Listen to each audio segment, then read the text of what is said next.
पहिली भावना ही असली पाहिजे की सगळे आपण एक आहोत. दुसरी महत्वाची गोष्ट, हे पवार घराणं फार पुरुषार्थ आणि पराक्रमी घराणं आहे. इतिहासाचा अभ्यास करायचा कशासाठी हा बेसिक क्वेश्चन आहे. 300-350 वर्षापूर्वी काही घटना घडून गेलेल्या असतात, पण त्याचं विनाकारण कशासाठी चर्चा. आज प्रॅक्टिकल लाईफ मध्ये जे पाहिजे, आजच्या जगात जे पाहिजे, आजच्या वस्तुस्थितीला जे पाहिजे, त्याचा आणि याचा काय संबंध, असा बऱ्याच लोकांना प्रश्न पडू शकतो. परंतु तुम्हाला निश्चितपणे मी एक सांगेन, जर तुम्हाला उत्तम भवितव्य घडवायचं असेल, आयुष्यामध्ये उत्कर्ष साधायचा असेल, तर अशा माणसांना इतिहासाकडे दुर्लक्ष करता येणार नाही. एक फ्रेंच तत्ववेत्ता म्हणतो, the society that forgets history is fated to be repeated. Fated to repeat it. म्हणजे इतिहास जर विसरला, अशा समाजाच्या पदरी पुन्हा त्यांचं दुर्दैव इतिहासाच्या पुनरावृत्तीच्या रूपाने येऊ शकतं. डॉक्टर आंबेडकर सुद्धा म्हणायचे, those who forget history can not make history. इतिहास जर घडवायचा असेल तर इतिहासाचं संपूर्ण ज्ञान असलं पाहिजे. म्हणून इतिहास महत्वाचा आहे. मग शिवजयंती कशासाठी करायची हो? शिवजयंती हा फक्त इतिहासाचा जागर नाही. 19 फेब्रुवारी ही तारीख ही साधी तारीख नाही. सगळ्या अन्य सणांपेक्षा, धार्मिक पौराणिक सगळ्या सणांच्या पेक्षा आजची तारीख फार महत्वाची आहे. कारण आजच्या तारखेमुळेच या महाराष्ट्राला आणि सबंध हिंदुस्थानला स्वातंत्र्याचा सूर्य दिसलेला आहे. गुलामगिरीच्या किर्र झाडीमुळे जो भयानक असा अंधार पसरलेला होता, तिथं क्रांतिरूपी वनवा आलाय ह्या 19 फेब्रुवारीमुळे. माझ्या पुढच्या काही मिनिटांच्या बोलण्यामध्ये तुम्हाला बऱ्याचशा गोष्टी समजून जातील. परंतु इतिहास आणि अशी व्याख्यानं याच्यासाठी पाहिजेत, स्वतःची ओळख होण्यासाठी. गदी माडगुळकरांचं एक छोटस भावगीत आहे, फार प्रसिद्ध आहे. बुद्धिजीवी वर्गामध्ये अतिशय लोकप्रिय आहे. एका तळ्यात होती पदके पिले अनेक, होते तळ्यामध्ये एक पिल्लू कुरूप. त्या पिल्लाचे सगळे बाकीचे टिंगलटावळी करायचे. ते दिसायला चांगलं नव्हतं. काळाच्या ओघामध्ये ते पिल्लू मोठं झालं आणि एके दिवशी स्वच्छ पाणी असताना त्यानं खाली वाकून पाहिलं, अरे बाकीची सगळे बदकं होती, तो तर राजहंस होता. त्यामुळं स्वतःची जर ओळख झाली, स्वतः कोण आहोत, आपल्यातला पुरुषार्थ जर जागा झाला, तर उत्कर्ष व्हायला वेळ लागणार नाही. त्याच्यासाठी इतिहास महत्वाचा आहे आणि त्याच्यासाठी शिवजयंती सारखी असली उद्बोधनं महत्वाचे. एक व्याख्यान आयुष्याला दिशा देऊन जाऊ शकतं. बाळासाहेब ठाकरे असतील, अटल बिहारी वाजपेयी असतील, अशा अनेक नामांकित वक्त्यांच्या बाबतीमध्ये पण हेच झालेलं आहे. कुणाचाही उत्कर्ष स्वयंभू नसतो, कुठल्या तरी गोष्टीपासून प्रेरणा घेऊनच असतो. मग तुमच्या प्रेरणा काय, तुमचा प्रेरणा स्त्रोत काय, ते तर तुम्हाला कळलं पाहिजे का नाही. महाराष्ट्राच्या अगोदरच पश्चिम बंगालमध्ये, म्हणजे आता सध्याचा पश्चिम बंगाल, पूर्वी बंगाल प्रांत एकच होता. या बंगाली माणसांनी, तिथल्या बुद्धिजीवी वर्गाने शिवचरित्राचं सगळं महात्म्य ओळखलं होतं. शिवचरित्र त्यांनी प्रेरणा स्त्रोत म्हणून वापरला होता. 1802 साली एक कादंबरी भूदेव मुखोपाध्याय नावाच्या प्रतितयश लेखकानं लिहिली आणि त्या कादंबरीमध्ये रोशन आरा नावाची एक नायिका त्यानं चितारलेली आहे आणि ती नायिका छत्रपती शिवाजी महाराज नावाच्या व्यक्तिरेखेच्या प्रेमात पडते. इतकं सुंदर व्यक्तिमत्व त्या छत्रपतींचं त्या कादंबरीमध्ये 1802 साली. त्यामुळं बंगाली समाजामध्ये विलक्षण कुतूहल निर्माण झालं. कोण होते छत्रपती शिवाजी महाराज, त्यांचं योगदान काय, गुलामगिरी आणि स्वातंत्र्य यातला फरक छत्रपतींमुळे कसा आला. त्यानंतर 1880 साली अशीच दुसरी एक कादंबरी लिहिली गेली नवीनचंद्र सेन यांच्याकडून. त्या कादंबरी मधला जो नायक आहे ना, वीरेंद्र त्याचं नाव आहे, तो गुलामगिरीत असतो. तो स्वतःला घुसमटलेला असतो, गुदमरलेला असतो आणि तो नायक प्रेरणा स्त्रोताच्या शोधात असतो. या गुलामगिरीवर, एवढ्या अवाढव्य संकटावर मात कशी करायची या विचारात तो असतो. आणि जेव्हा शिवचरित्र त्याच्या समोर येतं, छत्रपती शिवाजी महाराजांना तो आदर्श मानतो आणि बंड करून उठतो. तिसरं उदाहरण, बंगालच्या फाळणीचा निर्णय घेतला, अध्यादेश जारी केला लॉर्ड कर्झननी. यावेळी श्री अरविंदो, बिपिनचंद्र पाल, टागोर आदी महान साहित्यिकांनी छत्रपतींवर विपुल लिखाण केलं आणि त्यामुळे प्रचंड समाज जागृती पश्चिम बंगालमध्ये झाली. तुम्हाला आश्चर्य वाटेल, आता वाडी वस्तीवर आपण शिवजयंती करतोय खरी, त्या काळी सबंध बंगालमध्ये गावोगावी शिवाजी उत्सव नावाचा प्रकार त्यांनी घेतला. तेव्हा कुठं बंगाली समाज पेटून उठला आणि जेव्हा समाज जागा होतो तेव्हा क्रांतीला कोणीही रोखू शकत नाही. त्यामुळं लॉर्ड कर्झनना बंगालची फाळणीचा अध्यादेश मागे घ्यावा लागला. मराठा एकत्र झाल्यानंतर क्रांती होतेच हा इतिहास आहे. अनेक गोष्टींच्या माध्यमातून मी तुम्हाला हे सांगू शकतो. समोर माझ्या काही माता भगिनी आहेत, महिला मंडळ आहेत, मी त्यांच्यासाठी आवर्जून तुमच्यासाठी खास महिलांच्या बाबतीमध्ये बोलण्याचा प्रयत्न करतो. छत्रपती शिवाजी महाराजांचा मृत्यू 80 साली झाला, 1680 ला झाला. 1689 ला छत्रपती संभाजी महाराजांचा दुर्दैवी अंत झाला, त्यांची हत्या झाली. काय परिस्थिती होती हो सगळ्या महाराष्ट्रावर? छत्रपतीच नाही, सगळं सैन्य विखुरलेलं आहे, माणसात माणूस नाही. मराठ्यांना लागलेला शाप म्हणजे कधी कोणाची एकी नाही. अशा परिस्थितीमध्ये दस्तूर खुद्द 22 सुब्यांचा 50 कोटी महसुलाचा मालक असलेला आलमगीर औरंगजेब दख्खनमध्ये उतरतोय. 7 लाखांच्या फौजेसह प्रचंड मोठा दारुगोळा, हत्ती, उंट, घोडे, बैल, जनावर, प्रचंड मोठं सैन्य घेऊन हे महाकाय संकट महाराष्ट्रावर येतंय. आणि महाराष्ट्राची परिस्थिती काय? काहीच नाही. ना सैन्य आहे, ना दारुगोळा आहे, ना लढण्यासाठी कुठला सेनापती आहे. पण एक आश्चर्य या सगळ्या देशामध्ये घडलं, विना राजाचं हे सैन्य 2 दशकाहून अधिक काळ त्वेषानं झुंजलं. हे झालं कसं? भूषण नावाचा कवी लिहितो, दिल्ली झाली दिनवाणी, दिल्लीशाचे गेले पाणी, भद्रकाली महाराणी, ताराराणी कोबली, रामराणी भद्रकाली रणरंगी क्रुद्ध झाली, प्रलयाची वेळ आली, मुघल हो सांभाळा. काय केलं त्या ताराराणींनी? तर थोडा इतिहास बघा ना. इतिहास जर पाहिला ना, मराठ्यांच्या स्त्रियांचा जर पौरुषत्व जाग झालं ना, तर इतिहास घडल्याशिवाय राहत नाही. आज सुद्धा आपल्याला लढावंच लागतं. आजच्याही जीवनामध्ये लढाई अपरिहार्य आहे. लढाई दारिद्र्याच्या विरोधात आहे, लढाई अज्ञानाच्या विरोधात आहे. अंतर्बाह्य आम्हा युद्धाचा प्रसंग, रात्रंदिन आम्हा युद्धाचा प्रसंग, अंतर्बाह्य जग आणि मन, तुकोबराय म्हणायचे. तशीच परिस्थिती आहे आजच्या जगामध्ये. आपल्याला तलवारीने युद्ध करायचीच नाहीत ना. काल परत बदल माणसानं स्वीकारले पाहिजेत, अपडेट राहिलं पाहिजे. मोबाईल मधलं ऍप सुद्धा आपण अपडेट करत असतो. मग आपल्याला स्वतःला आपण अपडेट करतो का? विचार केला पाहिजे. आपल्या घरातली मुलं किती शिकतायत? ती योग्य मार्गावर आहेत का? त्यांना योग्य प्रेरणा स्रोत आहेत का? प्रत्येक पालकाचं एक वैशिष्ट्य असतं, त्यांना वाटतं की आम्हाला जे साध्य झालं नाही ते आमच्या पुढच्या पिढीनं साध्य करावं. त्यात काहीच गैर नाही. छत्रपती शिवरायांच्या चरित्रातनं एक गोष्ट लक्षात येते, माता पित्यांच्या प्रती अढळ असलेली श्रद्धा. माता पिता तुमच्या बाबतीमध्ये कुठलाही निर्णय घेऊ देत, कदाचित निर्णय चुकीचा असू शकतो, मात्र नियत कधीच त्यांची चुकीची असू शकत नाही. कुठल्याही बापाला असं वाटणार नाही की आपल्या मुलांना चुकीचं काहीतरी करावं. त्यामुळं शिवचरित्रातनं या गोष्टी शिकण्यासारख्या आहेत. जिजाऊ साहेब अशी व्यक्तिमत्व आहे, मला वाटतं 1000 वर्षांचा सगळा इतिहास बघा तुम्ही, एकमेव अशी स्त्री असावी की ती बालपणापासून शेवटच्या श्वासापर्यंत प्रचंड अदब राखली गेलेली या स्त्रीची. कधीच कुणी अवमान करण्याचं साहस केलं नाही. हिंदुस्थानातल्या मोठमोठ्या रणधुरंदर सेनानींच्या समोर जेव्हा जिजाऊ साहेब जायच्या, त्यांच्या मानाखाली असायच्या. जिजाऊ साहेबांचा मंचक उंच असायचा. शिवचरित्र आणि जिजाऊ चरित्र हा 2 वेगळ्या गोष्टी करून बघता येणार नाहीत. मी तर म्हणेन शिवचरित्र हा जिजाऊ चरित्राचा छोटासा भाग आहे. पण जिजाऊ होण्यासाठी ना संस्कार लागतात, अभ्यास लागतो, काळीज लागतं आणि सगळ्यात महत्वाची नियत लागते.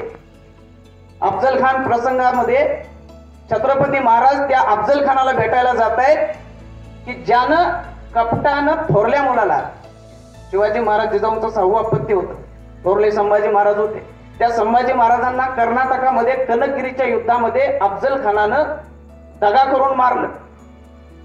दस्तूर खुद्द महाबली शहाजी राजांचा बाजी घोरपडेंच्या साह्यानं छापा टाकून बेसावत क्षणी अटक करायची आणि त्यांची बेअब्रू करणारी धिंड काढणारा हा अफजल खान होता. जिजाऊ साहेबांच्या एकदा डोक्यात बसलं की बसलं.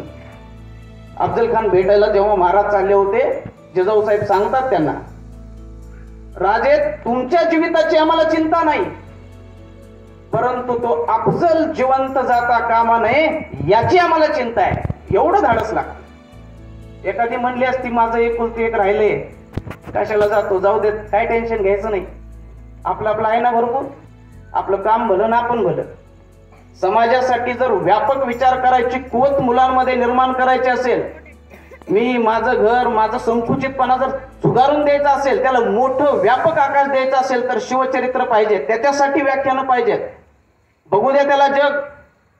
आपल्याकडच्या भागामध्ये मला बऱ्याच वेळा एक प्रश्न पडतो, माणसं जवळचे नातेसंबंध शोधतात. अर्थात अनेक कारणं त्याच्यासाठी असू शकतात, पण जिजाऊंचं चरित्र बघा ना. जन्म कुठं झाला? जिजाऊंचा जन्म कुठं झाला माहिती आहे ना? सिंदखेड राजाला, बुलढाण्याच्या जवळ. लग्न झालं, लग्नानंतर नवरा कुठं होता? बेंगलोरची जागिरी. तामिळनाडूमध्ये तंजाऊर, तिकडे पुणे सुपे चाकण प्रांत, म्हणजे बेंगलोरला गेल्या, तंजाऊरला गेल्या, तिथून बेंगलोरला रिटर्न, बेंगलोरवरून पुढं पुण्यात आल्या. ते कुठं बहुतांश वास्तव्य राहिलं राजगडला, आणि अंतकाळी उतारवयात कुठं होत्या? रायगडाच्या पायथ्याला माचडला. म्हणजे एक स्त्री त्या काळामध्ये हजारो किलोमीटरचा प्रवास करते, आणि प्रत्येक ठिकाणी जिथं ती जाते ना, तिथं स्वतःच्या कर्तृत्वाचा ठसा उमटवते. मला जिजाऊ चरित्राविषयी प्रचंड आस्था आदर आहे याच्यासाठी की जिजाऊंनी महाराष्ट्रातल्या प्रत्येक मुलीला, प्रत्येक स्त्रीला कसं वागायचं याचा प्रचंड मोठा आदर्श घालून दिलेला आहे. मी तर त्याला महाराष्ट्र धर्माच्या जननी म्हणतो. अनेक प्रसंग तुम्हाला सांगण्यासारखे आहेत. सासर माहेरचा जर वाद असेल तर जिजाऊ साहेबांनी सासरची भूमिका घेतली, सासरच्या बाजूने राहिल्या. त्यांनी जे जे आयुष्यात केले ना, तीच पुढे रीत झाली. जिजाऊ साहेबांचा प्रत्येक पाऊल महत्वाचा आहे. सासरी बोलताना माहेरचा मोठेपणा स्त्रियांनी सांगू नये, मी नाही सांगत, जिजाऊ सांगतात. माहेरचा किती जरी मोठेपणा असेल अजिबात बोलायचं नाही. त्या नवीन घराला प्रतिष्ठा मिळवून देण्यासाठी तुमच्या कर्तृत्वाला वाव देतात, हे संस्कार जिजाऊचे. आपल्या पुत्राला घरकोंबडा बनवायचं नाही, त्याला दुबळं बनवायचं नाही, त्याला प्रोटेक्ट करत बसायचं नाही. त्याला स्कोप द्यायचा, त्याला चॅलेंजेस द्यायचे, त्याला त्याचं आकाश मोकळं करून द्यायचंय, त्याच्या कर्तृत्वाला वाव द्यायचा आहे, आणि त्याला मोठं मोठं होत राहताना प्रत्यक्ष आणि अप्रत्यक्षरित्या त्याला फक्त पाठबळ देत राहायचंय. जिजाऊ चरित्र खूप सुंदर आहे. आपण शिवचरित्राच्या बाबतीमध्ये बोलत होतो. 1689 ला छत्रपती संभाजी महाराजांच्या जाण्यानंतर संबंध महाराष्ट्र फार मोठ्या गर्तेत अडकलेला होता. आलमगीर दख्खन मध्ये उतरलेला होता, आणि आलमगीरानं हे स्वराज्य गिळायचा घाट घातला होता. सुरुवात केली त्यानं वसंतगडाला 1699 साली गिळलं. त्यानंतर लगेच सातारच्या किल्ल्याला औरंगजेबानं मोर्चे लावले. भली मोठी फौज सातारच्या किल्ल्याला वेढा घातला. आपण अजिंक्यतारा बोलतो. मोठमोठ्या तोफा आलमगीरानं आणल्या होत्या. फतेह लष्कर होती, अब्दुल्ला नावाची मोठी तोफ होती. फार मोठा लवाजमा घेऊन आलमगीर औरंगजेब सातारच्या किल्ल्याशी झुंजत होता. किल्ला शक्य तेवढा लढल्यानंतर, आतली रसद संपल्यानंतर मराठ्यांनी सरेंडर केला. पांढरा झेंडा लावला. लगोलग परळी, म्हणजे आपण त्याला सज्जनगड बोलतो, सज्जनगडाकडे लक्ष गेलं. तबियत खान, शहजादा आजम, रुहुल्ला खान या सगळ्यांनी मोर्चे लावले. मोठी धुमश्चक्री झाली, परंतु परळी काही सहजासहजी हारायला तयार नव्हती. कडवा प्रतिकार झाला. त्याचबरोबर ताराराणींच्या आदेशाप्रमाणे बहिर्जी, मालोजी घोरपडे, धनाजीराव जाधव, हनुमंतराव निंबाळकर, हे सगळी मंडळी, नेमाजी शिंदे, या सगळ्या लोकांनी गनिमी काव्यानं प्रचंड लांडगेतोड चालू केली. सैन्य हैराण होतं. हे काय होतं? हे कसले मराठी लोक आहेत? ह्यांना लढण्याचे साधे नियम नाहीत. कधी रात्री अप्रत्रे येतात, अचानक छापा मारतात, आणि लढायला प्रतिकार करावं तर पळून जातात. हे काय चाललंय? आणि अशा परिस्थितीमध्ये बादशहाच्या सैन्याची मोठी फजिती होत होती. हे पाहून एक आश्चर्यकारक गोष्ट शहजादा आजमनं त्यावेळेस मोजजमनं घेतली. त्यानं सांगावा धाडला, काय कराल? काय किती दिवस लढाल अजून? वरून निरोप आला, आम्ही तुम्हाला किल्ला द्यायला तयार आहे, मात्र आमच्याकडची माणसं आहेत ना त्यांना सुरक्षित बाहेर निघू द्या, आम्ही तुम्हाला पैसे द्यायला तयार. या घटनेनंतर पुढचे प्रत्येक किल्ले देताना मराठ्यांनी भरपूर पैसे घेतलेले आहेत. भरपूर पैसे घेऊन सगळी माणसं सुरक्षितरित्या बाहेर काढलेली आहेत. सज्जनगडाच्या नंतर सगळे बादशाहचं लक्ष होतं पन्हाळा आणि खेळणा, म्हणजे आपण त्याला विशाळगड म्हणतो अलीकडं. पन्हाळा आणि खेळणा घ्यायचा होता. पन्हाळा म्हणजे फार मोठं त्या काळचं केंद्र होतं, शक्तिशाली किल्ला होता. पन्हाळा आणि खेळणा घेतल्याशिवाय आपल्याला स्वस्थता बसणार नाही असं आलमगीरानं सगळ्या सरदारांना सुनावलं होतं. तुम्हाला कल्पना आहे का, आलमगीराकडे एकूण सरदारांची संख्या 14,000पेक्षा जास्त होती. दख्खनमध्ये त्याच्याबरोबर किती होते हे आता निश्चित सांगता येणार नाही, मात्र प्रचंड मोठा ताकदीचा तो बादशाह दख्खनमध्ये छोटस स्वराज्य घेण्यासाठी आला होता. ही फार विचित्र गोष्ट आहे. त्याला काय आदिलशाही नव्हती का, त्याला कुतुबशाही नव्हती का, त्याला तिकडं इराण किंवा अफगाणिस्तान नव्हतं का, सगळं होतं ना, पण त्याला भीती वाटत होती फक्त स्वराज्याची. का? कारण स्वराज्यामधला प्रत्येक माणूस लहान मुलासहित सगळे पेटून उठले होते.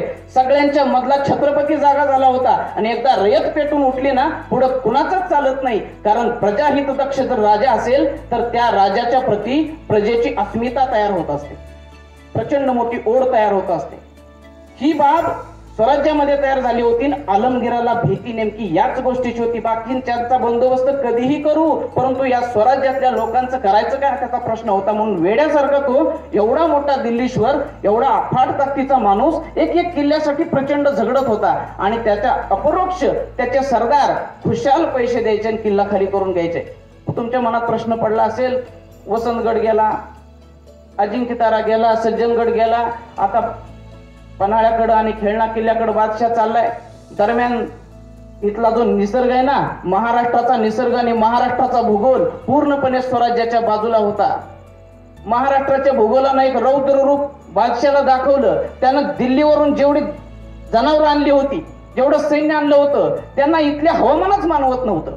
धो पाऊस एकदा चालू झाला की त्यांना जनावरांना वैरण नव्हती, दाना पाणी संपलं होतं, स्वयंपाक कसा करायचा त्याच्यासाठी लाकडं सुद्धा सगळी ओली झालेली होती. बादशाहची मोठी तारांबळ उडली होती. अशा परिस्थितीमध्ये कसं तरी करून भूषणगडाकडे जाणं त्याला पर्यायच नव्हता. भूषणगडाकडे चालला. सांगोल्याच्या जवळ खवासपूर नावाचं गाव आहे, त्याचं मान नदीच्या तिथं त्यानं तात्पुरती छावणी उभारली. त्या दिवशी पाऊस नव्हता. अचानक पाऊस आला, मोठाच्या मोठं असं लोंढा, त्याला आपण पूर म्हणतो, असा पूर आला. सगळ्या छावणीत पाणीच पाणी झालं आणि याच्यामध्ये मोठीच धामधूम उडाली. आता कोण बादशाह कोण साधा सैनिक, स्वतःला जीव वाचवायचं पडले प्रत्येकाला. अशा परिस्थितीमध्ये गडबडीमध्ये कसा तरी उठला, चालायला लागला आणि आज हिंदुस्थानचा बादशाह धबदिशी पडला, खाली पाय मोडला आणि लंगडत तिथून पुढे जीवनभर तो लंगडत राहिला. इतकी फजिती त्याची झाली. विशाळगडाच्या जवळ गेला असता असं सलग पाऊस चालू झाला. पाऊस इतका होता, पाऊस थांबायचं नावच घेत नव्हता आणि मोर्चावर असणारे सैनिक सगळे सरदार प्रचंड नाराज होते. त्या आलमगीराला झाले तरी काय, एका किल्ल्यासाठी एवढं हे करतोय. आलमगीराला शौचाला जाताना 100 सैनिकाचा बंदोबस्त होता. त्याला पावसामुळं तात्पुरता छावणी उभारलेली होती त्याच्यासाठी. इतकी भयानक फजिती आलमगीराची झाली होती. पन्हाळा देताना 55,000 रुपये घेतले, सगळी रसद संपल्यानंतर. खेळणा म्हणजे विशाळगड देताना मराठ्यांनी 2 लाख रुपयाची खंडणी घेतली. तारा राणींची एक गोष्ट लक्षात आली होती, हा आपल्यावर हल्ला करतोय ना, तर त्यांनी बरोबर उलटी स्ट्रॅटेजी केली. त्याच दरम्यान बहिर्जी घोरपडे, मालोजी घोरपडे, संताजी घोरपडे, धनाजीराव जाधव, नेमाजीराव शिंदे आणि खंडेराव दाभाडे, हनुमंतराव निंबाळकर या सगळ्यांनी मोगली मुलकामध्ये प्रचंड धुमाकूळ घातला. नेमाजी शिंदे हा पहिला मराठी विराई ज्यानं माळवा प्रांतामध्ये म्हणजे नर्मदा नदी ओलांडली, महाराष्ट्राच्या बॉर्डर क्रॉस करून बादशाही मुलूक प्रचंड प्रमाणात मारला. इकडे कर्नाटकामध्ये मराठी फौजा गेल्या. आता सध्याच्या तेलंगणामध्ये, आंध्र प्रदेशमध्ये आणि तामिळनाडूमध्ये मोठ्या प्रमाणात बादशाही मुलूक मराठ्यांनी कब्जा केला. बादशाहच्या लक्षातच आलं नाही, एका किल्ल्यासाठी तो इतक्या प्रचंड प्रमाणात ताकद व्यर्थ वाया घालवत होता. आणि एवढी ताकद मराठे घालवल्यानंतर किल्ला देत होते, ही आश्चर्याची गोष्ट होती. एकही किल्ला लढून नव्हता मिळत. शेवटी तह करून व्यवहारातनं किल्ले मिळत होते. याचं गणित फार वेगळं होतं. बादशाह म्हणजे सोन्याची अंडी देणारे कोंबडी बनला होता. कारण काबूल पासून, कंदहार पासून, इकडं सुबे बंगाल पासून निधी त्याच्याकडे यायचा आणि भरपूर पैसा त्याच्याकडे होता. मराठी काय करायचे, किल्ला लढवायचे लढवायचे लढवायचे, पावसाळ्याच्या तोंडावर सगळी रसद संपली की किल्ला मुघलांच्या स्वाधीन करायचे, पैसे घेऊन, सगळ्यात महत्वाचं. आणि बादशाहांना आनंद व्हायचा, सेलिब्रेट करायचा. त्या किल्ल्याच्या मजबूतीसाठी मोठ्या प्रमाणात दारूची कोठारं, धान्याची कोठारं भरली जायची, सगळी दोष दुरुस्ती केली जायची. किल्ला मजबूत केला की अचानक मराठी पुन्हा छापा टाकायचे आणि सगळेच्या सगळे किल्ले त्याने माघारी घेतले. एवढी भयानक फजिती या औरंगजेबाची ताराराणीने केली. म्हणून मराठ्याच्या प्रत्येक स्त्रीनं एक लक्षात ठेवलं पाहिजे, आपण कुणाचे वंशज आहोत. आपल्या पुढची परिस्थिती काही असो, आपल्यामधला स्वाभिमान आणि आपल्यातले जर दृढनिश्चय जागा असेल ना, आपण काहीही करू शकतो. ही प्रेरणा आपल्याला शिवचरित्रातनं मिळते. कारण ताराराणींना प्रेरणा शिवचरित्रानं दिली, जिजाऊंच्या चरित्रानं दिली. त्यामुळं सगळ्या महिलांना विनंती आहे, आपल्यातली ताराराणी, आपल्यातली जिजाऊ साहेब ओळखा आणि जीवनाच्या युद्धाला सामोरं जाण्यासाठी तयार राहा. शिवचरित्र साधं चरित्र नाही. शिवाजी महाराज आंतरराष्ट्रीय कीर्तीचे सेनानी होते, कारण शिवाजी महाराज लढले कुणाविरुद्ध याचा बारकाईने विचार करा. शिवाजी महाराज लढले ते ज्या इंग्रजांनी अख्ख्या जगावर राज्य केलं ना, त्या इंग्रजांच्या विरोधात लढले, त्या गोलंदाजांच्या विरोधात लढले. 450 वर्ष त्यांनी गोळ्यावरचा कब्जा सोडला नाही, एवढ्या चिवट असलेल्या पोर्तुगीजांच्या विरोधात लढले, डच, स्पॅनिश सगळ्यांच्या विरोधात लढले आणि हापशी जंजिऱ्याचा हापशी सिद्धी त्याच्या विरोधात लढले. शिवाजी महाराजांच्या विरोधात लढलेले बहुतांश सैनिक आहेत ना, सैनिक म्हणण्यापेक्षा जेवढे सरसेनापती होते सगळे आंतरराष्ट्रीय कीर्तीचे होते. जो शाहिस्ता खान आहे ना, औरंगजेबाचा मामा, तो तुर्कस्तानचा नवाब होता. दिलेर खान मंगोलियन होता. कारतलब खान, ज्याला उंबरच्या खिंडीमध्ये महाराजांनी असा गनिमी काव्यानं मारला, त्या कारतलब खानाला शरण यायला भाग पाडलं. तो उझबेकिस्तानचा, रशियामध्ये ताश्कंतच्या जवळ आहे, तिथला होता तो. संपूर्ण जर चरित्र पाहिलं, महाराज सर्वश्रेष्ठ ठरतात. म्हणून बऱ्याचशा इंग्रज अधिकाऱ्यांनी, विशेष करून गफर्ड नावाचा एक प्रवासी लिहितो, he came, he saw and he conquered. This was said only about Julius Caesar. फक्त जुलियस सीझरच्या बाबतीमध्ये हे म्हटलं गेलं होतं युरोपामध्ये. हे सगळं शिवाजीच्या बाबतीत बरोबर आहे. महाराजांनी अनेक वेळा सुरत लुटली. तुम्हाला हे पण माहिती असेल, 1664 ला महाराजांनी सुरत लुटली पहिल्यांदा. त्यानंतर 3 वेळा लुटली. याचबरोबर जालना लुटलं होतं, बऱ्हाणपूर लुटलं होतं, डॉक्टर बऱ्हाणपूर लुटलं होतं. का तर बादशाहचं फार मोठी ती बाजारपेठ होती, अत्यंत सदन होती. सुरतेच्या बाबतीमध्ये तर लोक म्हणायचे बादशाहची दाढी आहे ती. मुघल इतिहासकार म्हणतात बादशाह इतका त्याचा प्राऊड होता, एवढी सदन असलेली सुरत बादशाहकडे होती. म्हणून मुघलांना वाटायचं की बादशाहची दाढी आहे. आणि शिवाजी महाराज नेहमी म्हणायचे बादशाहची दाढी ओढायची आमची इच्छा आहे. सामान्य कोळतीची माणसं प्रश्न विचारतात, चंगीज खान लुटारू होता, तैमूर लंग लुटारू होता, नादिर शहानं भारतावर अनेक वेळा आक्रमण केलं, तोही लुटारू होता, अब्दालीही लुटारू होता, मग शिवाजीही लुटारू होता. काय फरक त्यांच्यात आणि यांच्यात? एक साधं उदाहरण सांगतो. समरकंद वरून दिल्ली पर्यंत येताना या तैमूर लंगानं 1 लाख लोकांना गुलाम केलं होतं आणि या 1 लाख लोकांची सरेआम कत्तल केली होती. शिवाजी महाराजांच्या बाबतीमध्ये जेव्हा ते सुरत लुटीला गेले पहिल्यांदा, इनायत खान तिथला ठाणेदार होता, यांना पळून स्वतः गेला आणि 3 वेळा मारेकरी घातले. जेव्हा मारेकरी सापडले तेव्हा महाराजांनी सरेआम कत्तल करू का परवानगी मागितली. मारू का आम्ही या सगळ्यांना? नाही. जेवढे गद्दार आहेत, जेवढे उपद्रवी आहेत तेवढ्यांनाच, फक्त 4 ते 6 लोकांना त्यांनी मारले, बाकी कुणालाही उपद्रव केला नाही. फार प्रजाहित दक्ष राजा होता.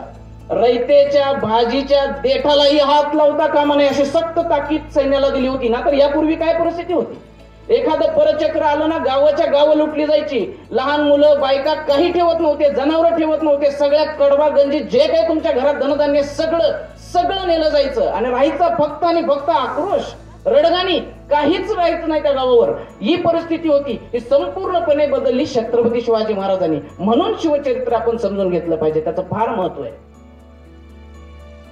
महाराजांनी मुलुकगिरी करताना सैन्याला सगळे आदेश दिलेले होते. पर्यावरण रक्षण, तुम्हाला माहिती आहे का, महाराजांनी त्या काळामध्ये आदेश दिलेला आहे, झाड जर तोडायचं असेल तर त्या शेताच्या मालकाची परवानगी घ्या, शक्यतो वटलेली झाडं घ्या आणि त्याला संपूर्ण पैसे दिले तरच घ्या.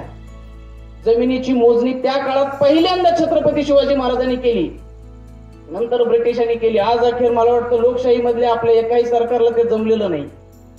वादांचं निपटारा जो असतो ना, ज्याला न्याय व्यवस्था म्हणतो आपण, न्याय व्यवस्थेतली प्रचंड असलेली ही हलगर्जीपणा आहे ना, छत्रपतींच्या काळात हे अशक्य होतं. तुम्ही छत्रपतींची जर पत्र वाचली ना सगळी, तर कळेल तुम्हाला जगाचा किती पुढचा विचार करणारा हा महान असा द्रष्टा राजा होता. प्रजेच्या हितात स्वतःचं हित आहे असं मानणारा हा राजा होता. राजा साक्षात केवळ अवतारीच वाटावा अशा अनेक गोष्टी राजांच्या बाबतीमध्ये घडल्या. 3 वेळा मोठा धनलाभ झाला त्यांना. तोरणा किल्ल्याच्या डागडुजीच्या वेळी प्रचंड मोठा धनलाभ झाला. नंतर प्रबळगडाकडे एकदा चालले होते महाराज, पालखीमध्ये बसून शेला एका ठिकाणी अडकला. लोकांनी विचारलं काय झालं महाराज. महाराज अचानक खाली उतरले, म्हणले इथं खोदा, आणि तिथं खोदल्यानंतर धनलाभ झाला. आपल्यासारख्या माणसाला 20 रुपयाच्या 50 रुपयाच्या किती पण लॉटऱ्या फाडू द्या, कधीच लागलेत नाही. का लागते तुम्हाला कोणाला लागली का? लागली का कोणाला? 3 वेळा धनलाभ झाला. आणि तिन्हीच्या 3 वेळा किंवा अन्य लुटीच्या प्रसंगात मिळालेल्या प्रचंड संपत्ती महाराजांनी फक्त आणि फक्त वापरली प्रजेसाठी. त्यांचं जलसंवर्धनाचं जर काम पाहिलं ना, कुठल्या पण किल्ल्यावर जावा तुम्ही, तिथली पाण्याची व्यवस्था बघा तुम्ही, अफलातून आहे. 72च्या दुष्काळामध्ये लोक रायगडला वर गडावर चढून पाणी आणत होते. महाराष्ट्रामध्ये 1869 साली महात्मा ज्योतिबा फुलेंची गोष्ट लक्षात आली. त्या महाराष्ट्राला जर जाग करायचं असेल ना, तर शिवचरित्राशिवाय पर्याय नाही. आणि म्हणून 1869ला ते स्वतः चालत रायगडला गेले. तिथली रानफुलं गोळा करून पहिली शिवजयंती साजरी केली.